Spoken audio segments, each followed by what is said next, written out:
Hello, Internet. Craig Chamberlain here, and we're going forward with the Windows 8 series. I don't really have a name for it. It's more like let's call it the Windows 8.1 Missing Manual series, where we're talking about Windows 8, the new operating system, 8.1 specifically.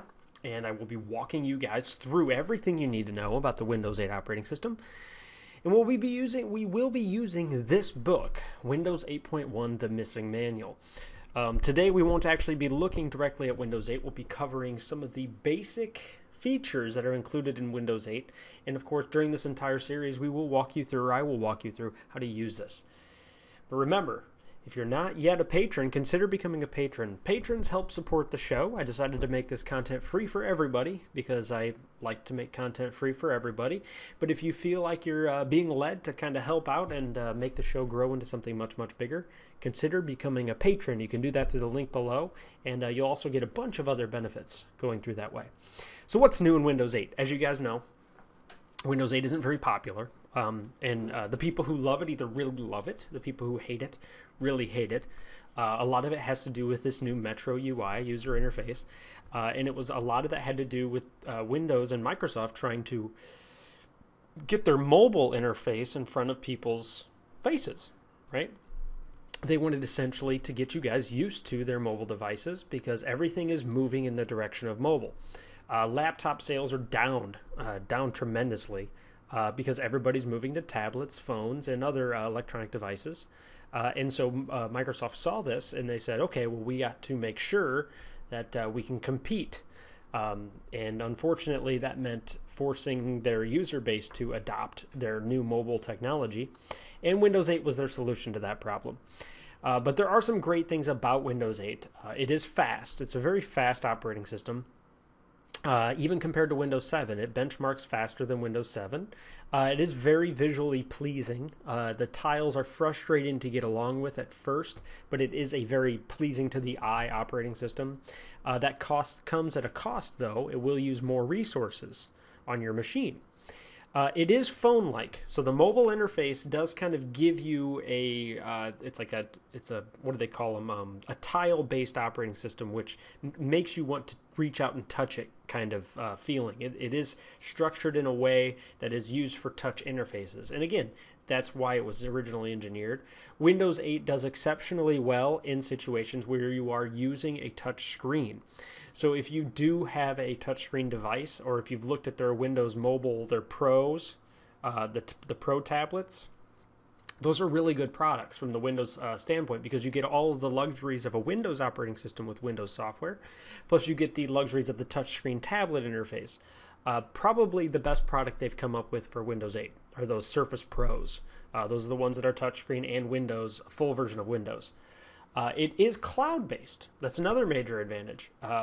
For those of you who don't know what the cloud is essentially remote storage, but it's simplified, so your data stays synchronized. And we talked about it briefly earlier in this video series. Your data gets synchronized offline, or online, I'm sorry, so that if something happens to your system, you can pull that information back down onto wherever you might be. So that's one of the advantages. So Windows 8 was built around the idea of the cloud. It does come with free antivirus software. We'll talk a little bit more about that later on. Free antivirus software, it comes with it is pretty good. Depending on how concerned you are, I'm not big on antivirus software being the end-all be-all of keeping out viruses. I think the user tends to be the better antivirus software in most cases. It does have a lot of overhauls visually, and this can be frustrating if you're a traditional Windows user. They changed a slew of the menus, the structures of the control panel, the task managers. In a lot of ways, they made them better, such as the family safety features and things like that. But it does offer a significant learning curve if you're used to the traditional Windows model. Of course, we can talk about storage space. It does have ingrained RAID arrays. It lets you do file history, which is lets you rewind files, which is essentially a form of shadow copy if you don't know it. But it'll let you roll back to earlier revisions of files at autosaves. It's got BitLocker, which is encrypting. It also has Windows to Go, which is a mobile solution for a flash drive. And you can essentially basically plug it into a PC anywhere and find yourself at home. So you can use... the guy actually in this book, which by the way, you guys might want to pick up the book, He says you can use your own laptop without worrying your overlords that you might be corrupting their precious networks or outside evilware. So you can basically work mobily.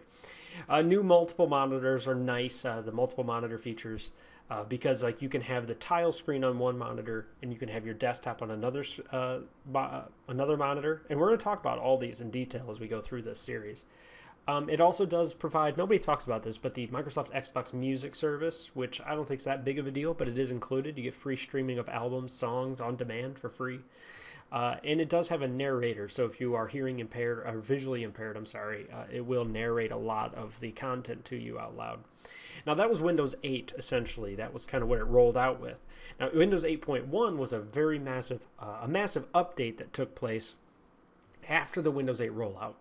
And what they did is they stripped down the starter apps and they brought them all up to speed so you can drag and drop messages to your mail, edit pictures and photos, and not get lost in the music. So they basically streamlined a lot of the UI stuff. There are new applications that come with Windows 8.1. Tile World app. It's got alarms, calculator, sound recorder, food and drink, health and fitness, reading list. Some of these may interest you, some of them may not. But it did come with a bunch of those. You can dress up your desktop now in your start screen a little more and lock your screen in more ways. Your lock screen can be a slideshow, for example, and your Tile World and Windows desktop wallpaper can be the same. So there's a lot of visual enhancements, and there is an on-screen help now. That was a release with Windows 8.1. It has better screen splitting. So if you're splitting between two Tile World apps and you weren't free to adjust before, you'll be able to. Multiple copies of the same app can run simultaneously, which was a big nuisance in Windows 8. More settings in the PC settings, of course. Quicker autocomplete suggestions. Autocompletes when you start typing in a search. More start screen flexibility. SkyDrive integration, which is important for mobile guys and cloud-based guys. And it did bring back the start button, kind of. The start button essentially just brings up your tiles. So I'm not a big fan of that. There is a jump to apps view, which is kind of nice. It'll actually let you on the home screen scroll down and show you specifically all of the apps that are on your machine installed on them. Boot up to the desktop. Of course, you can boot straight to your desktop now rather than straight to the tile screen. And there's a couple other features that are miscellaneous. Now again, this video was more to give you a basic overview. If any of those sound familiar to you or like good features to you, you're really going to want to make sure you tuned into this video series. But I'm laying the foundation here now. Kind of get your thoughts churning on whether you're going to be happy with Windows 8.1. And the truth is it's like anything else. It's got a learning curve to it. Once you kind of get your head in it and you start to learn it and you start to get used to it, there are a lot of things they did really well, and there are a lot of things that just simply do not make sense, especially when they add a bunch of extra steps to some basic procedures. But we're going to go through it, and you'll know how to do it all, right? And that's really the big thing. That's why you're here. So again, generalized information. Tomorrow, or not tomorrow, the next video I do is going to discuss the differences between Windows 8.1 and Windows RT. Because there are distinct differences. Because when you look at a Windows operating system, there's Windows 8 32-bit, Windows 8 64-bit, and then there is Windows 8 RT. And it's very important to know the differences between those, especially when you're talking about mobile devices like the Surface Pro and the Surface RT. So that's it for this video. I kind of wanted to fill you guys in basically of the Windows 8 operating system and what's new in Windows 8.1. A bunch of features, and we're going to talk about all of them. This is going to be a very comprehensive series. So thank you guys for coming out. As always, consider becoming a patron. Patrons get exclusive VIP access to me. I've been in IT for 10 years. Feel free to ask me any questions anytime. And I look forward to getting my head inside of this book and seeing what we're going to be doing. Oh, and pick up the book. Click the link below to pick it up. I'll see you guys in the next video.